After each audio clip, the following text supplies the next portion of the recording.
pessoal, vamos dar então continuidade aí ao nosso curso de atos administrativos e agora nós vamos ficar com a classificação dos atos administrativos, tá?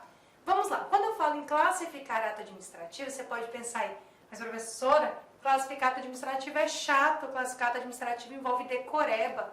Pessoal, não vou tirar a razão de vocês não, tá? Classificar ato administrativo envolve a compreensão da classificação.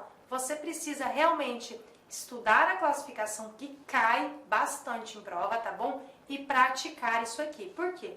Só fazendo questões na tua plataforma de questões, aí preferida, só praticando para que você relembre, tá? É muito simples, é muito fácil, mas aí você vai pensar.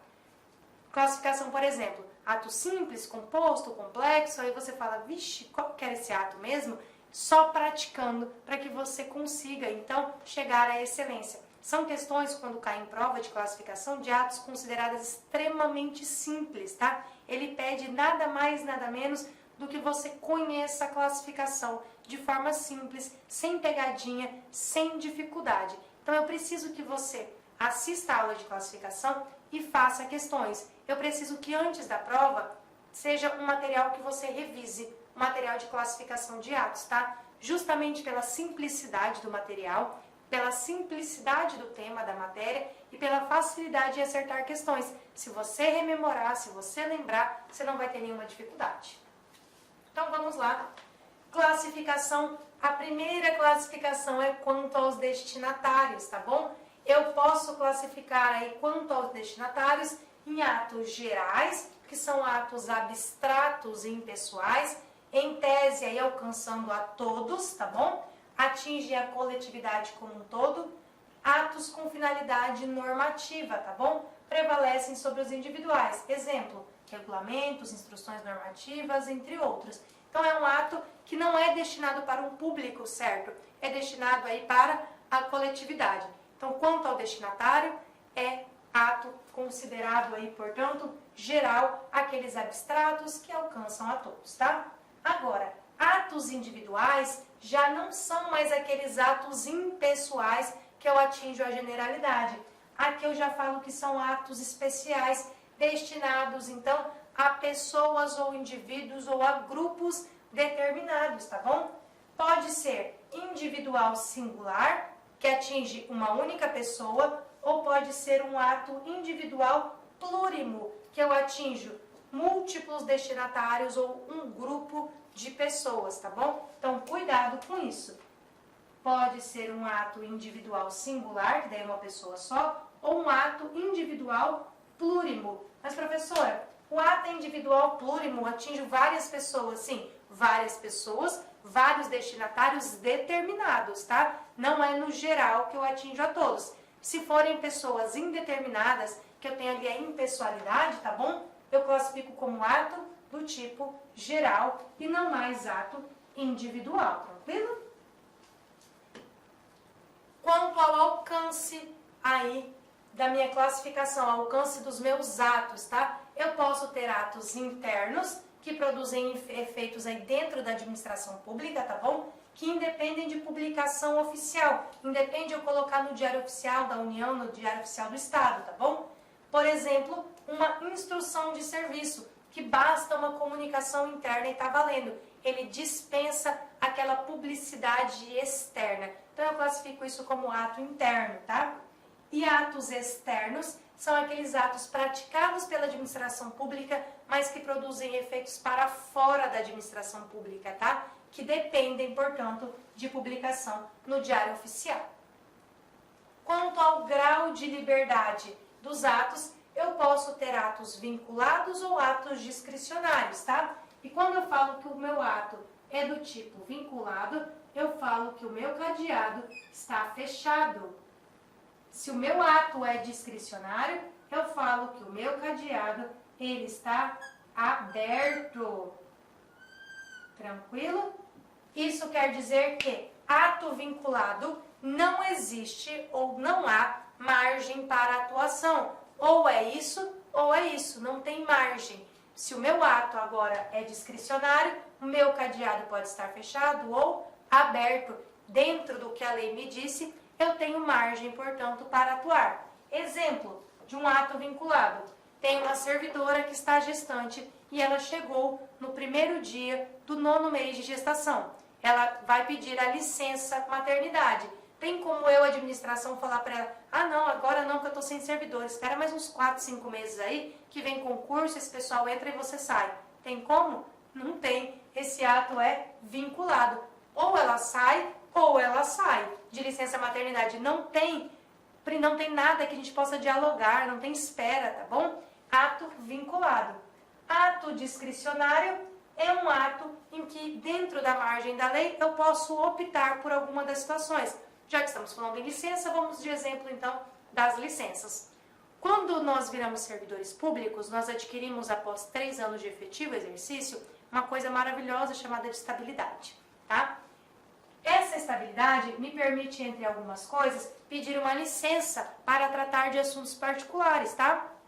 Só que essa licença pode ser concedida ou não pela administração pública, depende. Então, eu, servidor estável, quero pedir licença para tratar de assuntos particulares. Eu digo, administração, eu posso sair? A administração analisa e fala, olha, servidora, agora não, mas está vindo o pessoal do concurso aí que vai tomar posse, e aí a gente vai ter pessoal suficiente, a partir da entrada deles você pode sair, beleza? Perfeito, a gente pode conversar. Ou ela pode falar, tá bom, pode tirar sua licença sem problema nenhum, a gente dá conta disso aqui sozinho. Pronto, tá vendo que dentro do que a lei fala, eu tenho uma margem. O meu cadeado pode estar fechado, como o meu cadeado pode estar aberto, tá bom?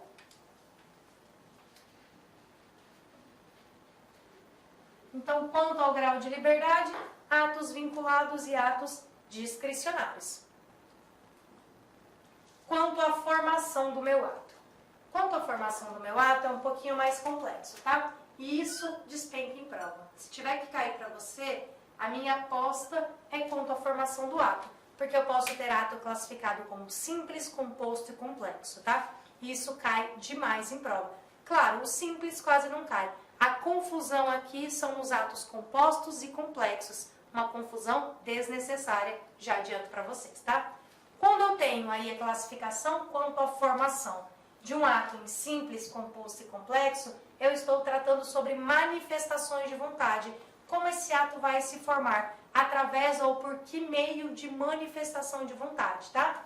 Então vamos lá. Se eu tenho um ato classificado como simples, basta uma única manifestação de vontade para que meu ato esteja perfeito, tá? Esta manifestação, de novo, pode ser singular, vinda de uma única autoridade ou de uma autoridade colegiada, mas só vem de uma autoridade.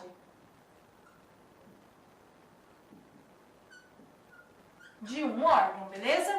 É uma única manifestação de vontade, de uma única autoridade ou de uma autoridade colegiada, dentro de um mesmo órgão, tá? Ou um grupo, só um, ou uma única pessoa. Isso é ser ato simples, tá bom? Isso é classificar como simples. Só tem uma manifestação de vontade, tranquilo? Só uma manifestação de vontade, seja ela simples por uma autoridade, seja ela por um colegiado. Se eu falo que o meu ato é classificado como composto, eu digo, tem 2 manifestações de vontade, porque é composto, tá bom? Só que essas 2 manifestações de vontade, elas derivam do mesmo órgão. Ou seja, dentro de um mesmo órgão, eu tenho 2 manifestações de vontade, tá bom? Em patamar de desigualdade. Por quê? Porque a primeira é a principal e a segunda ela é secundária. Por exemplo, atos que dependam aí de visto do chefe, tá bom?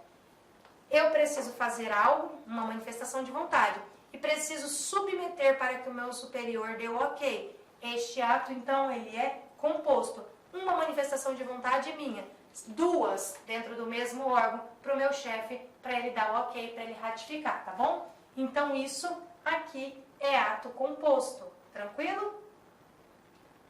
Não são vontades autônomas, cuidado.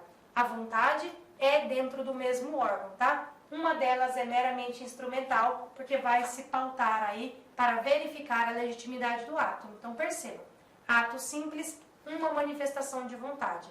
Ato composto, 2 manifestações de vontade dentro... Inicialmente eu peço licença, meus queridos amigos, mas é o seguinte, estou interrompendo suas aulas, seus estudos, mas essa aula é uma aula demonstrativa do site Lá Concurso para você ter conhecimento, para você ter uma noção, a qualidade, a seriedade e a responsabilidade do nosso curso. Posso dizer para vocês o seguinte, que aqui na Lá Concursos vai ser o melhor custo-benefício do mercado, preços bastante acessíveis, cursos, você pode ter absoluta certeza, completos, atualizados, ponto a ponto do edital. No nosso curso, garanto para você que aqui você vai conseguir adquirir o conhecimento necessário suficiente para realizar uma excelente prova. Gostou? Quer saber mais? Quer continuar assistindo essa videoaula? Quer ter o PDF? Quer fazer o curso? Cara, então clica aqui embaixo, bora matricular. Vou apresentar os preços aqui para vocês, ó. Conhecimentos básicos, ó, apenas R$ 99,90, sem pegadinha, sem pegadinha. Agente administrativo, o nosso principal cargo, ponto a ponto administrativo. E pode ter certeza, a maioria dos alunos aprovados nesse concurso para este cargo, garanto, vai ser aluno nosso aqui da Lá Concurso, técnico de enfermagem, R$ 149,90 e o de enfermagem, R$ 189,90. Vamos embora, vamos estudar aqui na Lá Concurso. Espero vocês, forte abraço, tchau, tchau.